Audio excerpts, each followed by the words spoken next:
Has this been the longest January ever? I know I'm feeling that way. If you're feeling like everything is just insane right now, the world is just going to crap, whether you live in the US, whether you live in Canada, whether you live in any other country, there's a lot of weird stuff going on.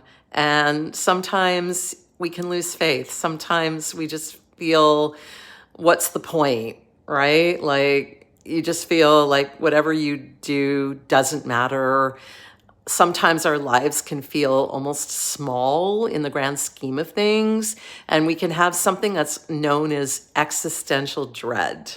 Existential dread is really just a fancy way to say worry, like a global type of worry, that a worry about things that we necessarily can't necessarily control, worrying about things that are going on in the world. But also there's a lot of worry too, just about our lives, about how we're going to survive financially, how we're going to possibly feed our families, or whether you're going to have a job or whether you're going to have a home. There's so many things to worry about, and it can get really, really overwhelming.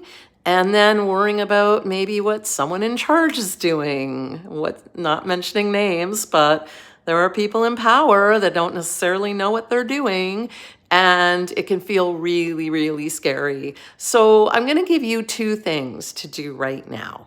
Okay. Number one, take a break from social media.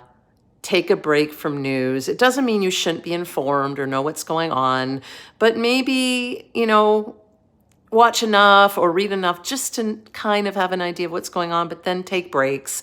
Social media, don't doom scroll. Maybe watch some puppy videos, watch some kitten videos, get a little bit of an escape. And number two, just reach out to people in your orbit. The last thing you want to do is feel isolated. I know when we feel isolated and alone, that's where we really can feel so overwhelmed and so depressed. So I know for me, it's really helpful just to vent to a friend. So talk to a trusted friend or family member, or join a group, or even online. There are some cool groups there. If you have a therapist, talk to your therapist about it. Reach out. Don't go through this alone.